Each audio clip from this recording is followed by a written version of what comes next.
যদি তোমার একটা ইউটিউব চ্যানেল থাকে তাহলে ইউটিউব চ্যানেলের যে আর্নিংটা আছে সেটা কিন্তু অ্যাডসেন্সের থ্রু তোমাকে ব্যাংক অ্যাকাউন্টে নিতে হবে। বুঝতে পেরেছো?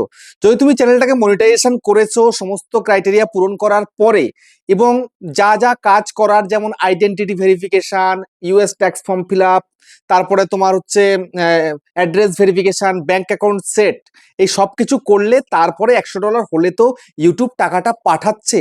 তো এখন কথা হচ্ছে যে তুমি কোন ব্যাংকে টাকা নিলে সাকসেসফুল ভাবে তোমার হাতে তুমি টাকাটা পেয়ে যাবে। বুঝতে পেরেছো?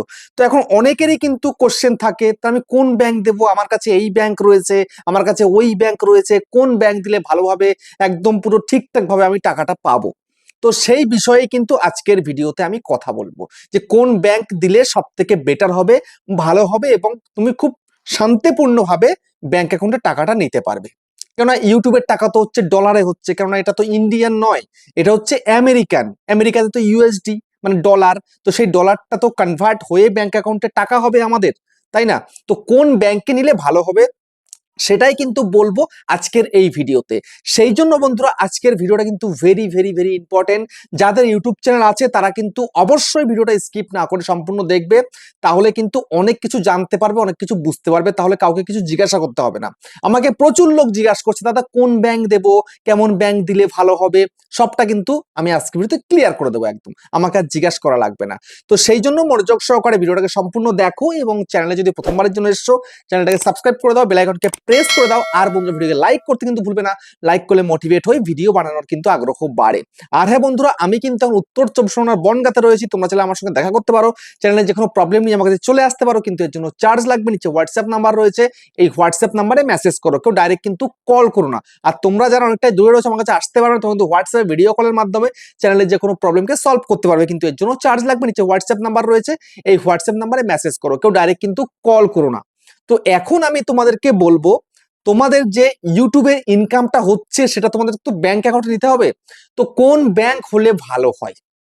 এখন দেখো, ব্যাংক কিন্তু দুই প্রকারের আমাদের ইন্ডিয়াতে, সেটা কি, এক হচ্ছে গভর্নমেন্ট ব্যাংক এবং এক হচ্ছে প্রাইভেট ব্যাংক। তো গভর্নমেন্ট ব্যাংকের মধ্যে কিন্তু বেশ কিছু ব্যাংক রয়েছে, আবার প্রাইভেট ব্যাংকের মধ্যে কিন্তু বেশ কিছু ব্যাংক রয়েছে। তো এখন কথা হচ্ছে যে তোমাকে এমন ব্যাংক অ্যাকাউন্ট দিতে হবে যেই ব্যাংকের সুইফট কোড আছে। দেখো ইন্ডিয়াতে কিন্তু প্রচুর ব্যাংক, আনগিনাত ব্যাংক, মানে গুণে শেষ করতে পারবে না, এত ব্যাংক রয়েছে ইন্ডিয়াতে, প্রাইভেট বলো সরকারি বলো, কিন্তু সব ব্যাংকে কিন্তু আবার সুইফট কোড থাকে না, আর এই সুইফট কোড ছাড়া কিন্তু তোমরা টাকাটা ট্রান্সফার করতে পারবে না তোমাদের ব্যাংকে। বুঝতে পেরেছো? তো সুইফট কোড রয়েছে এমন ব্যাংক তোমাদেরকে কিন্তু সিলেক্ট করতে হবে।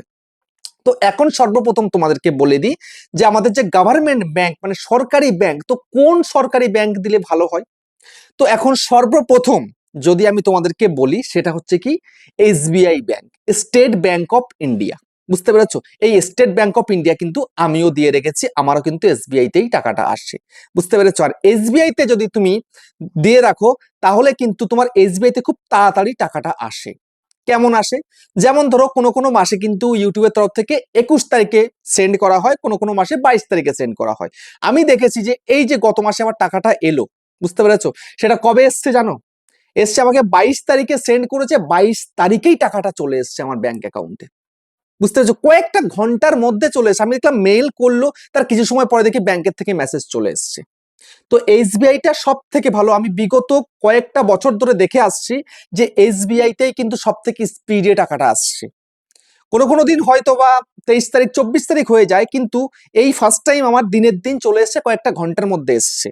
তো সেই জন্য বলবো এসবিআই তোমরা যদি দাও তাহলে সব থেকে ভালো হয়, আর এখানে কিন্তু ট্যাক্সটা খুবই কম কম কাটে। বুঝতে পেরেছো? কনভার্সন রেট যেটা রয়েছে সেটা কিন্তু খুব কম রয়েছে।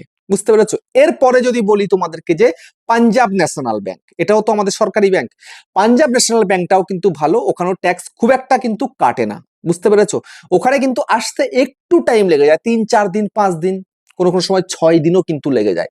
কিন্তু আরেকটা জিনিসের প্রবলেম রয়েছে, তো সেটা হচ্ছে কি, ফার্স্ট পেমেন্ট ঠিকঠাক এলো, সেকেন্ড পেমেন্ট ঠিকঠাক এলো, থার্ড পেমেন্ট, ফোর্থ পেমেন্ট, তারপরে গিয়ে কিন্তু কোনো না কোনো প্রবলেম হয়ে যাচ্ছে, হোল্ড হয়ে যাচ্ছে, তারপরে আবার সেই ব্যাংক অ্যাকাউন্টটাকে সরিয়ে আবার নতুন করে ব্যাংক অ্যাকাউন্ট সেট করতে হচ্ছে, যেটা আমার ওয়াইফের সাথে কিন্তু ঘটেছে। বুঝতে পেরেছো?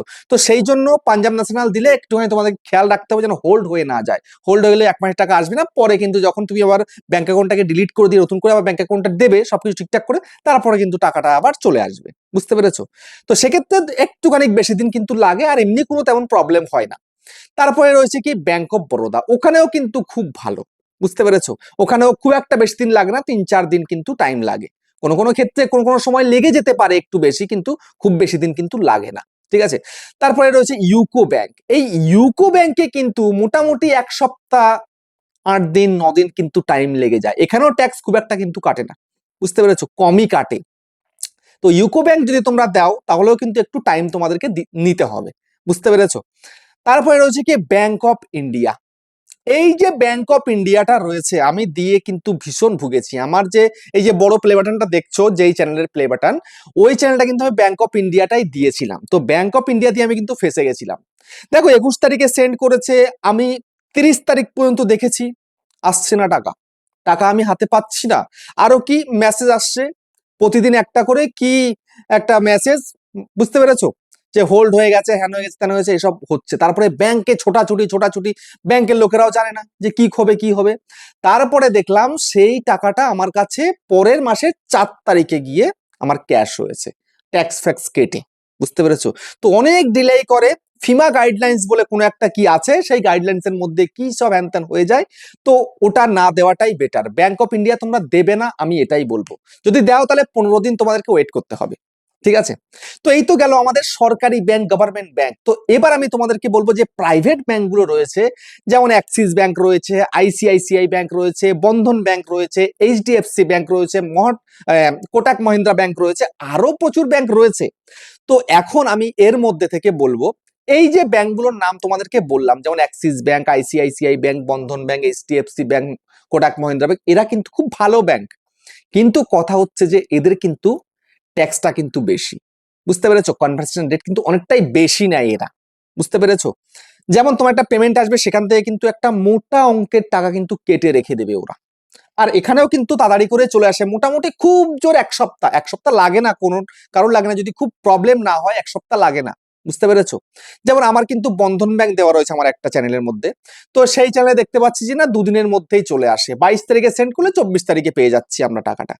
কিছু কিছু ক্ষেত্রে 3 থেকে 4 দিন লেগে যায়। আমি ধরবো 1 সপ্তাহ। ঠিক আছে? যেহেতু ইউটিউবের টাকা, যে ফরেন থেকে আসছে, ইউএসডি মানে ডলারটা আমাদের বাংলা টাকাতে কনভার্ট হচ্ছে, টাইম লাগতেই পারে। আর বন্ধনও কিন্তু খুব একটা চার্জেস কিন্তু কাটে না, কিন্তু বাদ বাকি যে অ্যাক্সিস ব্যাংক এবং আইসিআইসিআই ব্যাংক, তারপরে HDFC bank, Kotak Mahindra bank, ওখানে কিন্তু একটা ভালোভাবে কিন্তু ট্যাক্সটা কাটে। বুঝতে পেরেছো?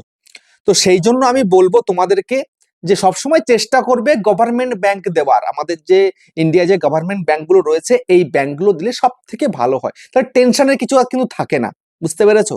তো আমি কিন্তু আজকে ডাউটটা ক্লিয়ার করে দিলাম। আবার আমি আরেকটা কথা বলবো, যে জয়েন্ট অ্যাকাউন্টটা মনে হয় না দেওয়াটাই ভালো। বুঝতে পেরেছো? সিঙ্গেল অ্যাকাউন্ট দিলে মনে হয় সব থেকে ভালো হয়, কিন্তু কোনো জায়গায় লেখা নেই যে জয়েন্ট অ্যাকাউন্ট দেওয়া যাবে না। কিন্তু আমি তোমাদেরকে রেকমেন্ড করব একটা ফ্রেশ অ্যাকাউন্ট দেবে। বুঝতে পেরেছো? একটা ফ্রেশ অ্যাকাউন্ট দেবে, তাহলে কিন্তু ভালোভাবে কিন্তু টাকাটা নিতে পারবে। বুঝতে পেরেছো? তাহলে হয়ে গেল সব ডাউট ক্লিয়ার। তো কোন ব্যাংক দেওয়া উচিত, কোন ব্যাংক দেওয়া উচিত নয়, সবটা তোমাদেরকে বলে দিলাম। তো ভিডিওটা কেমন হয়েছে কমেন্টে জানিও। আবার দেখা হচ্ছে নেক্সট একটা ধামাকেদার পাওয়ারফুল ভিডিওর সাথে।